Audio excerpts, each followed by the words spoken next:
so we can send it to Nicole later. All right. So what you say goes down in perpetuity here. So, so Liz, it looks like you're. Are you able to want me to pull it up and you want me to share screen and pull it up, or did you want to make real-time edits that we might discuss, or how do you want to do this? Yeah, let me go ahead. I actually have my laptop going in the Starbucks parking lot, so I can pull it up and then we can see all the edits in real time. I was hoping you were going to say you're driving in. Okay.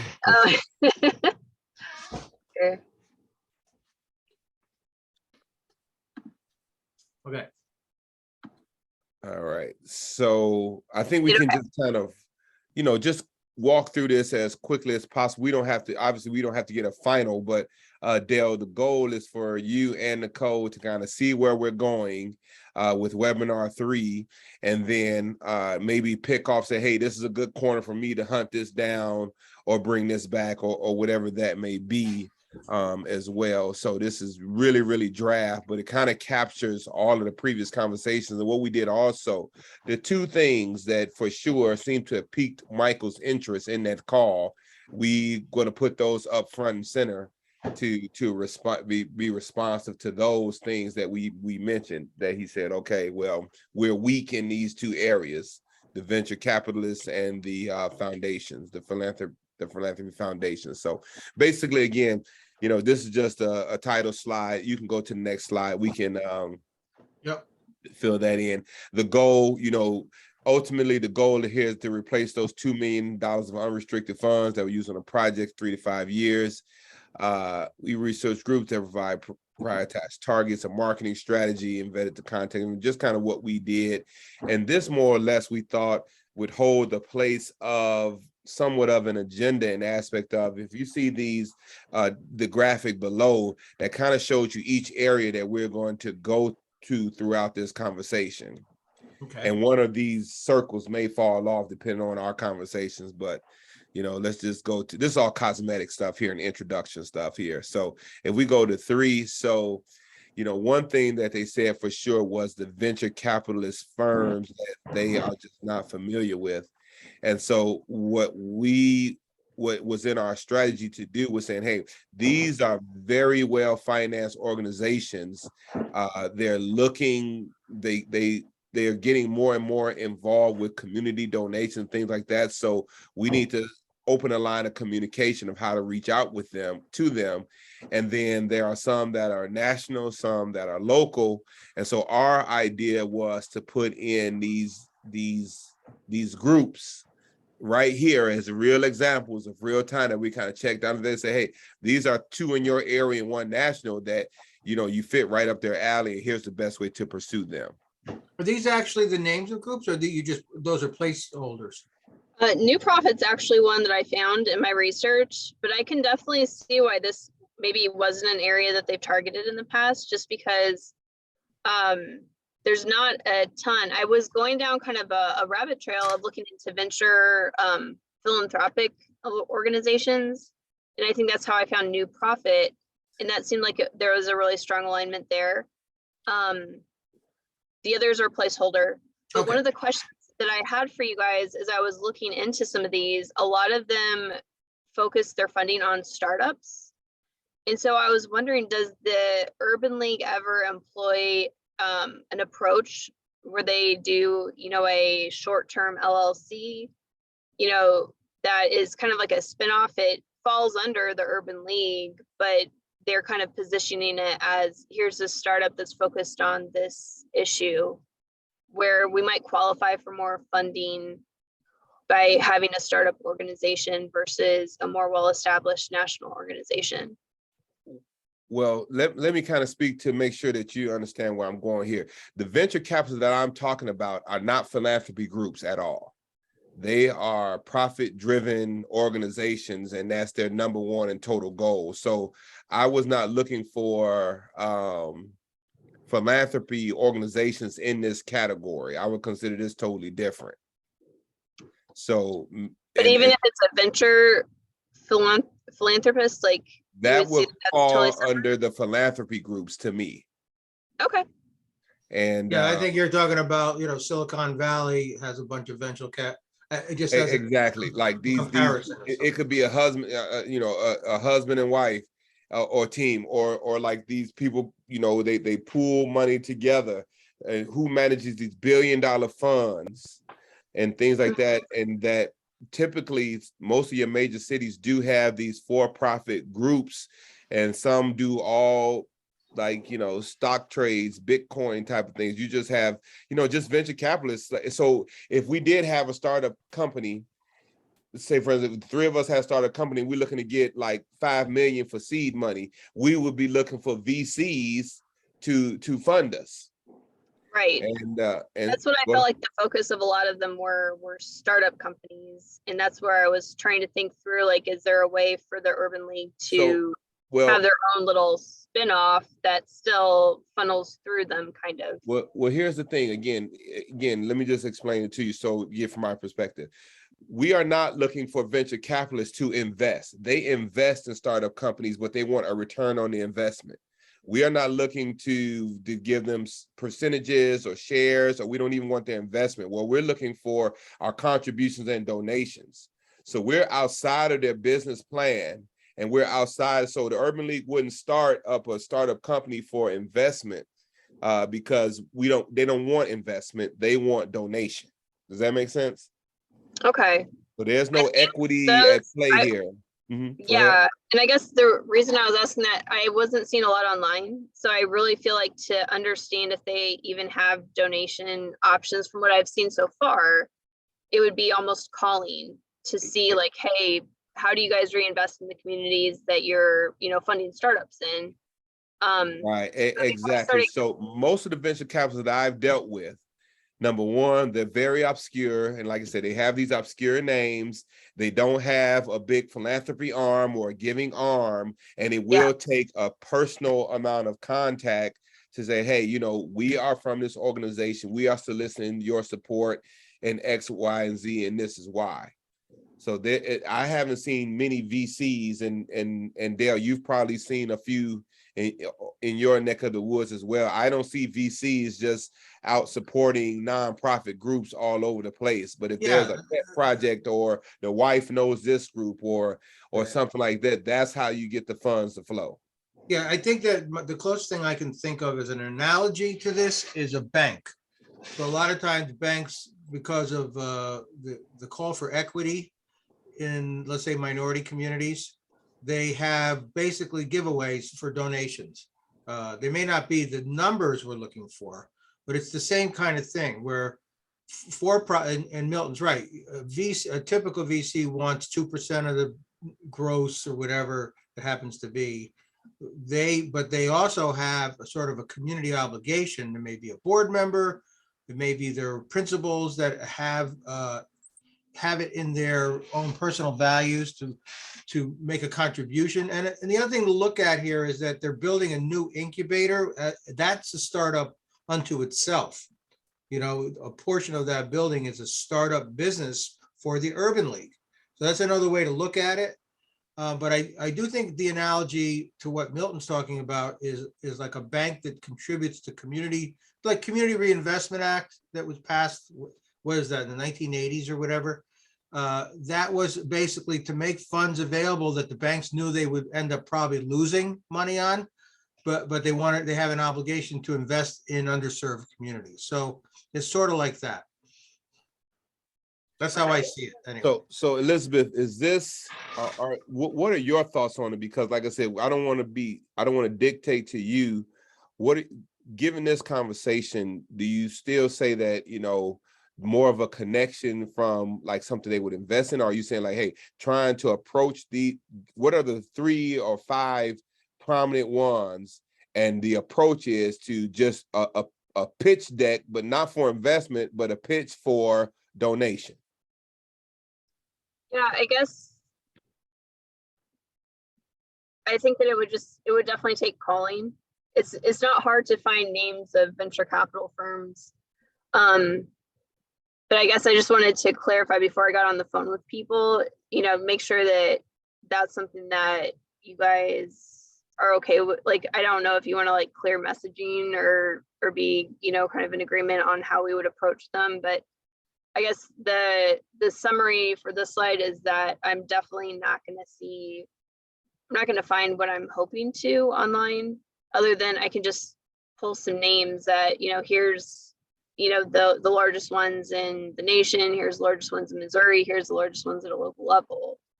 But I know that you and I had talked about, like, you know, it's going to be probably pretty important that we vet things and at least, you know, find out, like, are they actively donating in this area and things like that. The So other I guess way, it's more yeah. direction on how deep and how far you want me to take this one right now. I was hoping to have, you know, a little bit more just from online, but I wanted to regroup and understand it a little bit more, I guess, to make sure that I'm staying on course. Well, I think one of the things, there's donations and then there's things like sponsorships. In other words, they might, so when they build this building, they're dedicating different aspects of the building to different parts of their mission. And you can ask them for a donation, but you also can ask them for a sponsorship. That's if, I think you do have to do some digging, but that's another way to think about it. So if they want to sponsor the makerspace workshop, I'm just making up something, for a period of 5 years, and for that 5 years, they get their name on it, and it's $10,000 per year, or $25,000 per year, or $1 zillion per year. That's another way to look at it. It's not just donating money to a building or an organization. It's basically sponsoring a program in that building. It could be another, that's another way to just look at it. We sort of mentioned that in webinar too, that there's. And so again, so you're kind of making my point, whereas I think the deficiency is that they don't know who these VCs are, and they don't really know how to approach. So I wouldn't go, maybe it's, and I don't think we have the ability in our scope to actually call and do the work for them, but is it possible to say, hey, call, we'd like to send you some information about sponsorships and giving to the community. Who would be the appropriate person and role to talk to in your organization? Right, rather than try to nail down a number and. Yeah, so maybe if we say, hey, new profit, here is the person that responsible for that. Here's their contact information. We also suggest having a pitch for XYZ, and this is what because they are, as a matter of fact, he was supposed to email me a pitch document, and I'll see if he did or he didn't, but you know, again, slightly different pitch document to VCs versus a pitch document to, you know, someone else. It could be a little, to a corporation, it could be a little different, I'll say.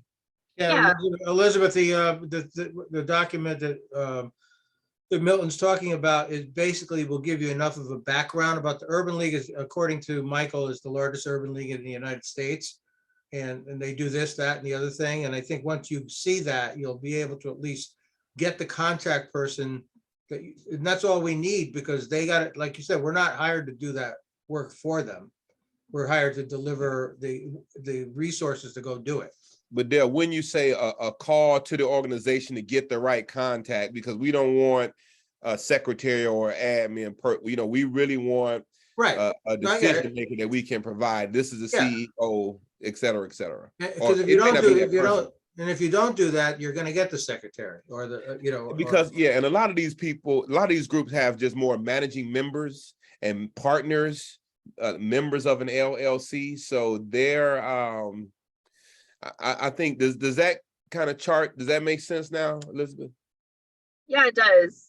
And I think that's a really great way to get the basic information without going into depth or trying to take it beyond the scope of the work. It's just giving them a call, and by asking who's the appropriate person to reach out to for sponsorships and donations, we'll find out right then and there, like, do they have that arm, you know, and we'll have some contact information that's relevant to pass along. Okay. Okay, so and so just and what do you all think, you know, 3 top ones, and then, you know, in the Excel spreadsheet, whatever other ones we may come up with? Does that make sense, Dale? Yep. Okay, so we'll do a little spreadsheet, say, hey, here's a laundry list, but here are 3 for the sake of this presentation. Okay, so and again, the number 2 hitter, 1 and 2 was, you know, philanthropy organizations and foundations. And so, you know, I think this is, again, begins to somewhat look like, what does the approach to these become? Because you can't just always go on a website and click on a grant and apply, you know, from what I have seen. Yeah, I mean, they do them annually, quarterly, sometimes every 5 years. You just And don't sometimes know. they're just rolling, you know, with no Right. date, you know. They may have, I've done a little bit of work with foundations enough to know that, you know, you have to check carefully what their mission is to make sure you're not just, you know, chasing down something where they're really only interested in manufacturing or healthcare or something like that, that Urban League might be promoting. Because they're always going to be looking at programs. They're not going to be looking at a building, but it's more about, you know, what Urban League is doing. So each foundation probably has some guidance in it. So I guess, Liz, and my question for all of us is that, will we break these out and say, hey, local, national, large, small, you know, some are smaller than others? Is there some enhancement we can do to the list? And again, throughout this whole process, Elizabeth, I'm not expecting you to do all of the legwork in this, so we'll kind of break off who's doing what after we get through the total thing, I think. But what are any thoughts to just how do you make it not just a static list? Is that possible, Elizabeth? What do you think there? Yeah, we could definitely group them. Like in the Excel, it'll be easy to kind of like have those tags, I guess, to have subcategories, but we can arrange it on here as like local versus national, and then have, you know, some information on the size of the funds that are given out annually. I saw where that was on one website. And then one of the questions too, I guess, is I started to see like where there were overlap in the mission between these foundations and the Urban League. Are we really just trying to call out stories related to this, you know, building, like the incubator space and things like that? Or are we talking very broadly, like anything that is for like the National Urban League? You know, they have quite a lot of broad categories that make them, I guess, a good match for some of these. Well, from what I see, there is a separation between the chapter and the National Urban League. The chapter seems to be very proud of their own endeavors, okay, and their depth. So I would keep it more, but I would also say anything that the chapter has specifically said, the local is not that far from the same alignment. So it may be just a wordsmithing issue, but if you see something that fits to the national, I can guarantee you there's a few sentences between the connected to the same priorities of the local. Okay. So I wouldn't try to make too big of a distinction between the two.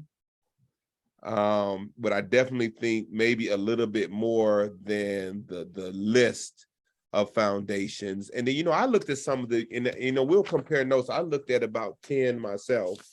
Hold on one second. Maybe we won't get everybody list, but we'll get offline and I'll talk to you about the ones that I specifically looked at as well, to see, like, you know, again, some of them, you know, you can only get so much online, but certainly there are the bigger ones, you know, so we'll have to see, can any of those plug in here? Okay. So Dale, what are you thinking? This about right? Not right? Not enough? Well, no, that's enough. So I would think that sort of like the other category, a venture or whatever, you're going to give them a side document that has a little more meat on the bones of whether it's an Excel or whatever format. So normally, if you look at a website, you'll see these foundations, and then you'll see a drop down little plus thing where you get like 4 lines about that foundation. So I would assume there's going to be a sort of a companion document to the PowerPoint that will be more instructive to them. Absolutely. Yeah, and I think this list will be narrowed down even for what we're going to try to share on the call, just like the very strongest fits. But yes, there is an Excel document, and I'm not sure, like, I'm playing with the format as I see what information I'm pulling, and it seems to be the most relevant, but there will definitely be a lot more meat to provide to them in like the final report that accompanies this. Right.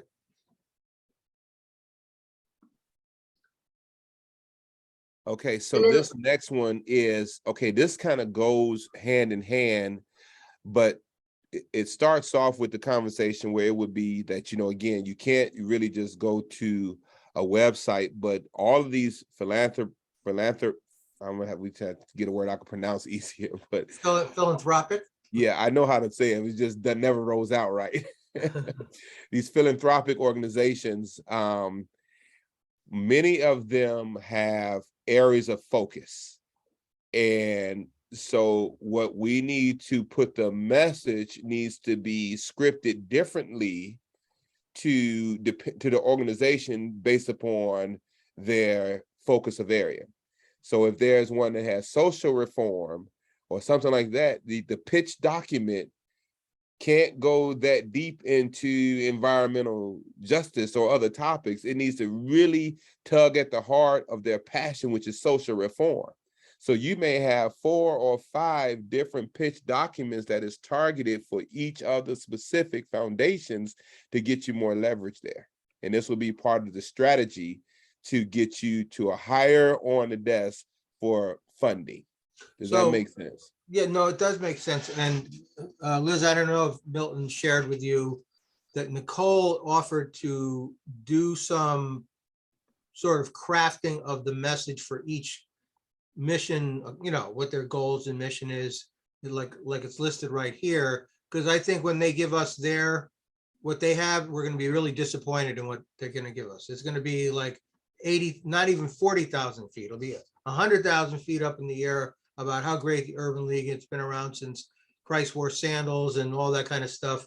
But it's not going to give us the pitch for each category. And I think my understanding was Nicole sort of offering to write like a short thing for each of these kinds of things to help them start thinking that way. Not to do the whole thing for them, certainly, but get them started.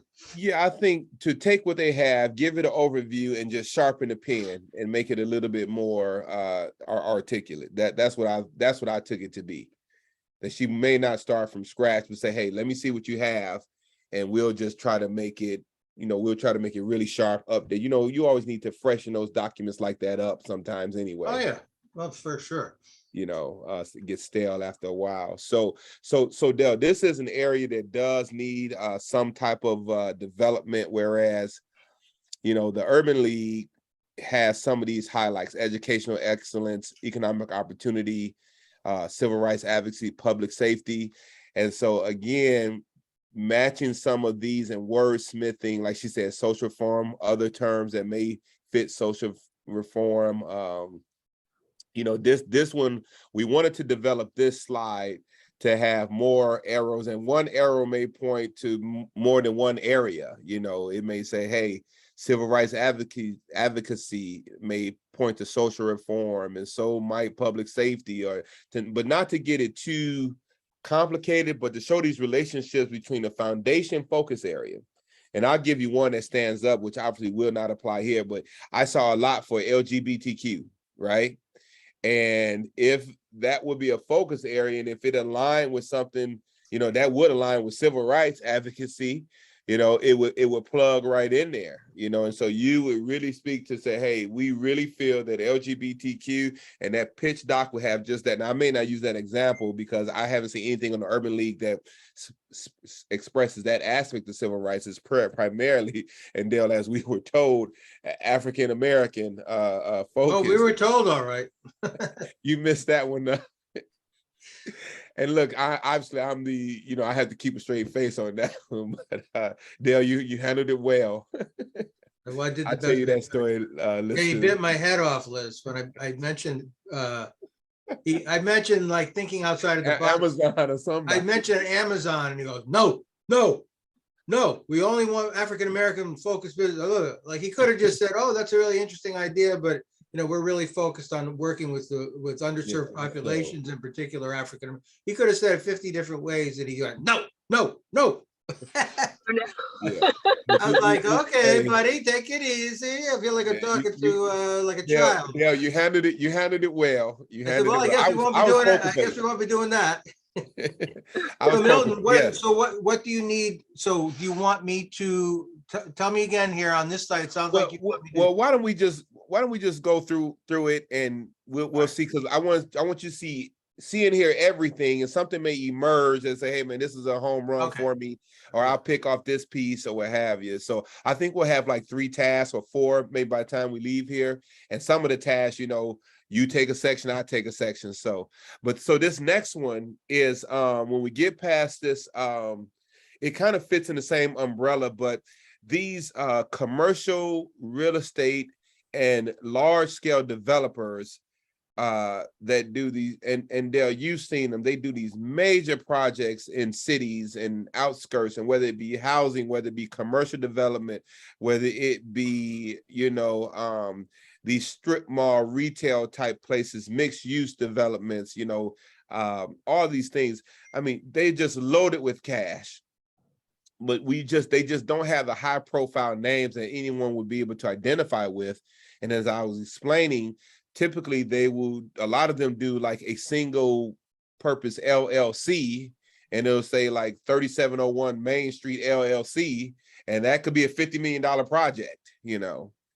And so finding these organizations and saying, hey, this organization did, you know, $500 million investment next to the baseball stadium, and they're doing other investments, et cetera, et cetera. This is a company that should be targeted to contribute back to the community. And these are also people, whereas you may have to talk to your state, like what is and so the strategy here is to have a conversation with the Missouri or whoever is the state economic development office, and say, hey, who are the large developers trying to get these, trying to get incentives from the state, and who have development projects coming up. And so even once a year, once every 6 months, to have a little powwow to understand what's in the pipeline for large scale economic development projects. And go ahead. No, I was just thinking, this is an area where I think I can help more. Okay. So Elizabeth, I don't know, where do you live? Where are you from? First of all, this is sort of related to what I was about to say. Yeah, I live in Zionsville, so it's a suburb northwest of Indianapolis. Okay, so you're in the neighborhood, but not in Missouri. So, so I would say this is an area. So you know, a lot of times I read trade papers, particularly about the Northeast, because that's where I live. You know, and they talk about, like Milton is saying, a $200 million housing complex being built on Long Island, and the you know, there was a $40 million asbestos abatement project in a public housing project. Basically, these developers, I don't want to say exploit, but they make money off of projects in these neighborhoods, lots of money. So what you want to do is appeal to them, and yes, some of them are LLCs, but if I dig into the trade papers and some of the development information that I'm used to looking at anyway, I think I can come up with some names in the St. Louis or in the Missouri area.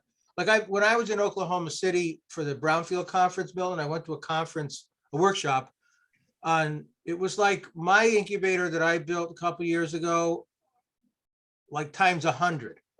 The guy built a mass, and he's like a dominating force with all his subcontractors. He took over like 2 million square feet, you know, where mine was 40,000 square feet. And so it's that kind of thing. Let me take a shot at researching who these players are. I think I could help more on this. Okay, that'd be great. And that's just what we're looking for. And so again, we won't totally abandon things we've already had going, but I think again, some of it will land here and some will land in the Excel spreadsheet that has a bit more detail. And again, these are the companies that they just fly below the radar, but they do some good work. And I think we have to tackle them. I think you also have to use, you know, your city planners and your you know, your city plan commissions. And so who are the biggest players, state agencies that they all go to for these incentives? They go to for you know, different money. Where were the latest TIF districts created for what projects, and things like that? And at the end of all of that trail, you're going to land with a company that's making a request. Yeah, there's certainly going to be a lot to look at here, but I think that's, like I said, it's something I And so I don't know if we need to have a slide in here, or I just articulated of okay, these are just the names. What the strategy is, having an ongoing awareness of who the players are in these large scale development markets in your central area. right. And I And can then, say I can and then certainly you'll also articulate have that, or we could put it as a few bullets on a slide. I think you put it on bullets on a slide, like you say, and why it's important, and then we have Okay. another Excel companion document that. Yeah, so if you Here's a give me that fuller slide, you know, I'll mention, like, you know, the city planners, and then the state economic development office, and maybe we'll even hunt down what that state economic development office is. I know it very well for Indiana, but I know every state has one, and it's typically closely connected to. Well, I like what you have here, so we would do 2 slides for this, right? Yep, so I just duplicated it. Okay, gotcha. So you're too So we've got a fast. strategy slide on. I don't know Yeah, if he'll so do that first yeah, or so after. we'll have 3 or 4 talking points, and be thinking through this. I don't have to do this whole presentation, so everyone sees a talking part, you know, that'll be fine by me as well. So, but 3 or 4 talking bullets here about what is also a path for an ongoing awareness of these organizations and things like that, etc. Okay. All right. So, all right. Next slide. We ready for next slide? Go ahead, Elizabeth. Do what you have to do there. I mean, take your time. Okay. I'll just put that thought down. Yeah.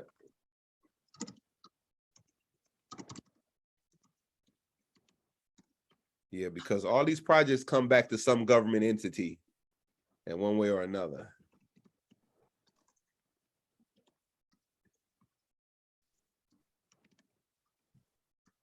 And maybe it's planning offices, you know, some places combine planning, the economic development office. Some counties have them, so. Yeah, they had like the St. Louis Development Corporation, economic development for St. Louis. I've got a couple of those that I can throw up there of like some Sure. government contacts that I came across when I was looking at Yeah, stuff. is this something is this in the share drive, by the way, Not yet. It's been it's still pretty rough, but I can throw that up there once I clean it Yeah, up. throw a it little in bit. there and you can always update it. I do that all the time. When I update it, I delete the other one and upload the other one. It's good because it always has something in it that's useful. And I think let's put a note to find what is the state economic development office or agency. I would like to know, because they're so connected to the governor's office. Typically, that's a good one to, you know, name names, who's the director of that organization. So, all right, okay, and yeah, okay, yeah.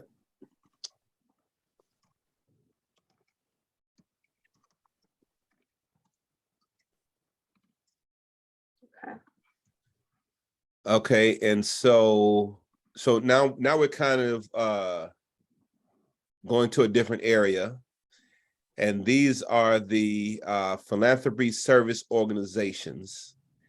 And this basically, my point was, go where the funders go. Okay, and so first of all, I explain what is a PSO, and I think we got to spell that out: philanthropy service organization. These are non-grant making entities that bring funders together for networking, education, et cetera, you know, and so basically, Dale, it was like all of these funders will go to this convention, and philanthropy groups go to this convention. And although you are not a you're not a funder or a giver, boy, this is a good place to meet some of them.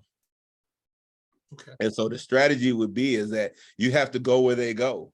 And this is the highest form of unapologetic networking that you can get by inserting yourself into the industry trade atmosphere, and into the trade, the industry, which is getting philanthropy, into their fabric, I think. And I think one of the comments that I mentioned, you know, hold on one second. It's like, you know, PSO is just a part of the infrastructure of philanthropy. So you're getting in their infrastructure. And again, that's something that can be said, whoever does that part. And I think just a few tips to say, hey, here are a couple of the bigger ones, and here are a couple of events that we see on the horizon. But if there is someone, and you know, and I'll just say, hey, Michael and Andre, you guys would kill this group. Go out there, you find, and sometimes the conversations are in restaurants. They're at, you know, after hour events. I'm not saying, you know, maybe they have limitations who can go to the actual trade shows and classes. You might not fit there, but just, you know, being around and seeing how you can meet different ones, I think is open game for that. Any thoughts? Liz and I talked this through. So any thoughts on this, Dale? No, again, I want to look into it myself. I probably will have thoughts. I would use the word ecosystem instead of infrastructure, just editorial, you know, comment, because it's sort of like their world. Like my wife just went to a conference for employee assistance programs. I don't know if you know what those are, but basically they're contracted social workers to work within corporations and government agencies. Mm-hmm. And they have their own ecosystem, and there's hundreds of them. And they just went to Virginia somewhere, I think Raleigh. No, it wasn't Raleigh. I forget where it was. But anyway, so there's an ecosystem for everything. So I got to look. Actually, I didn't know much about this, Milton. So I'm going to check this out. And Okay. again, I'll have more comments once I do a little more research. Okay. All right. Sounds good. So just in general, though, the thought is to give a few big ones and a few events. And then from there, I mean, there are 100 of these things, you know what I'm saying? I mean, like you mentioned. And so I don't want to go through and try to vet all of them, but some of the big example. So if the Urban League wants to go to one of their national conference and have a booth, they're going to meet a lot of people. Right. That's what I would suggest. So, okay. Or maybe the urban, you know, I don't know if they would be appropriate for them to get a booth per se, because I think the conference is for funders, but maybe they have a trade show or they have an event or there's a matchmaking something. You know, you have to kind of get into the fabric of each one. If there's a matchmaking event, then Urban League wants to be there because you're trying to make matches. You know what I'm saying? Yeah. Sometimes also if you meet somebody who's part of one of these organizations, and there's panels on topics, and Urban League could fit on one of those panels. I mean, even blogs, you know, newsletters, publications. I mean, this is the insider track. So that's where we're going with this one. Okay, we're good here. Thought process. You'll get back to us. Okay, Elizabeth, you had anything else on that one? No, I think that's a good summary. And basically, we'll group them by conferences, you know, things to keep reading in meetings and things like that. So it's a little bit more organized. Okay. And then, you know, we'll just list a few, you know, and like I said, there are many. There are many, and they spread the spectrum of interest. So I, you know, again, based on my hours, I couldn't look into all of them. I just know that I would be interested if I was trying to get funds. And yeah, and this was pretty interesting. Like I started a list, but I wanted to like pull out like keywords and exactly kind of like show how closely they're aligned. Wow. And kind of weed through some of the lists. Yeah. But there's definitely quite a lot that it looked like on the surface they would be compatible with. Yeah, there's a huge list here. So yeah. Okay. Yeah, no, that's absolutely perfect. I think that Excel spreadsheet is going to be dynamic. You know, we're bullet pointing them here. You know, give you that, and whatever Nicole decides to put in the final report is fine by me. So, okay, so if we move down to the next slide there, we only have a couple more. I believe this may be the last one. And so this was something that, again, you know, I'm pretty familiar with this. I can start to, you know, draft some of those letters, but this was getting there. If you recall, the last point I made when Michael said, you know, we've tapped the corporations, but we're like hitting a brick wall because the well is dry, you know. And I said, well, how can we use the corporation's influence without their cash and equity? And I think I got a positive nod saying, hey, so that's what this one is about. that last is really about like the corporations and trying to solicit funding and participation in a fundraising campaigns from their supply chain. And Right, so that, if I go back to a previous category, the commercial real estate development, if you could read deep enough into a couple of projects and find out who their subcontractors were, let's say on a given project, that's sort of what you're talking about, right? well, Could be donors already, right? For the urban yeah, but League? the only twist on this is that the corporations would be a part of the leverage compelling the supply chain to contribute. So you would do a joint letter, say if Boeing and Urban League say, hey, we are partnering together for this campaign. We know that we value as a trusted supplier, et cetera, and please consider, you know, participating with the Urban League as we support their endeavors, XYZ. And I haven't done the letter fully yet. So it's like almost like a joint letter going out. And so if I'm the guy that supplies steel to Boeing for their planes, I'm going to take a pretty serious look at that letter. You know, I'm getting getting $100 from Boeing. I don't have a problem giving $5 to this Urban League. If Boeing, who's my #1 customer, is asking me to participate, I'll give that $5 all day. That's the concept behind it. And that's the joint, that when I say the influence of the corporation has to be documented without them giving a dime to, you know, to more cash to the. So knowing the key corporations, obviously, thinking about what they do and who their suppliers are, is sort of where you're going.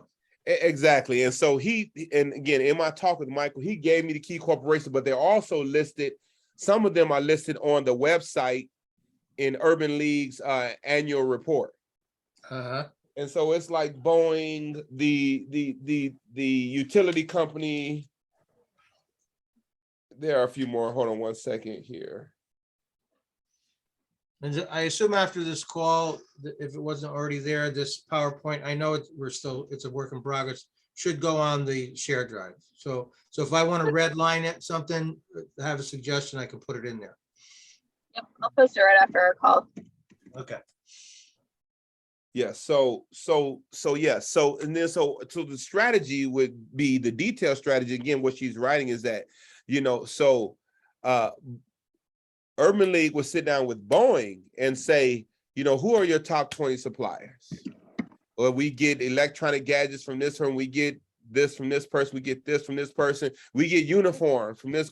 You can imagine what they spend in just uniforms, you know, for their staff, for things like that. And what uniform supplier get a joint? Let's say, oh yes, sure, we'll contribute. And so that's the premise behind this. Is a program that they would try to do from their tier 1 and tier 2 type of suppliers. And I may reword Spanish to say supply chain, so I don't want to get lost in what tier 1 and tier 2 is, but Boeing will clearly know what that is. Okay. No, I like this category. It's sort of like, it's a maybe a different analogy. In Connecticut, we have something called the Neighborhood Assistance Act, where nonprofits ask for-profits to donate in exchange for some tax breaks in Connecticut, corporate taxes.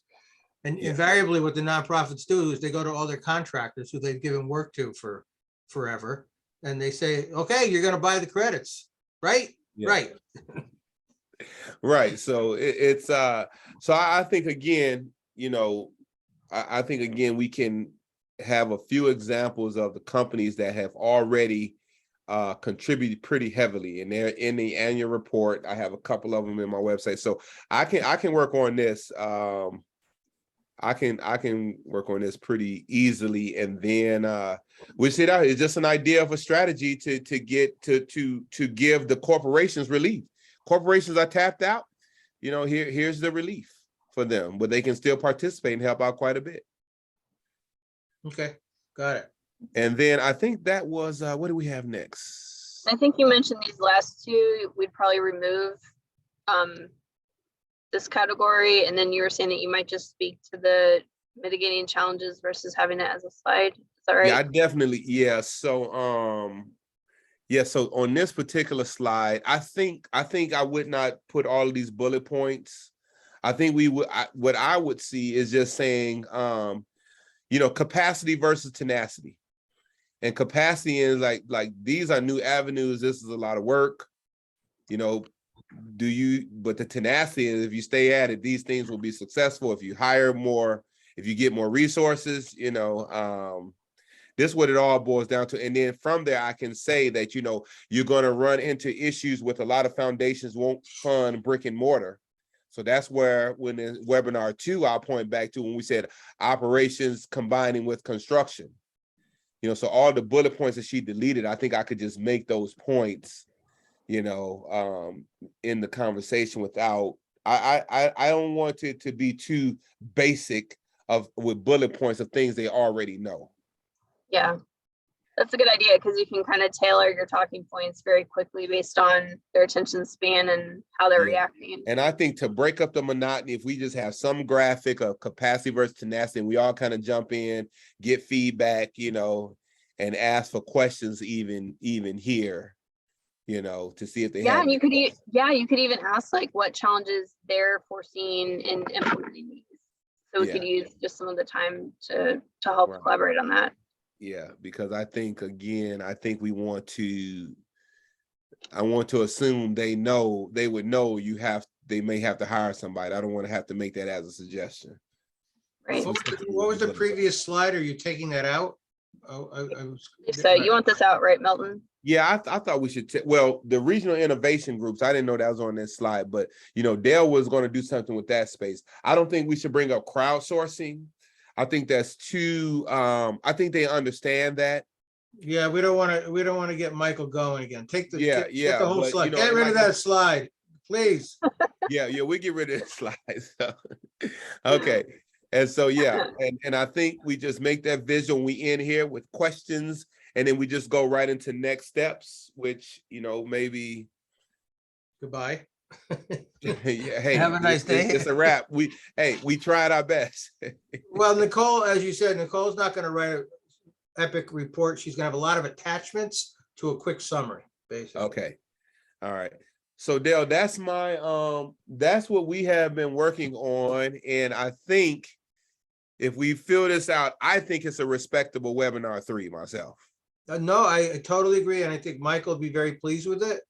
What I'll do is focus on the main category that I'll focus on. I'm not going to say I'm going to look at everything, but once everything is in the shared drive, I'll look at everything and give suggestions. I'll do my own research, see if I see something a little different.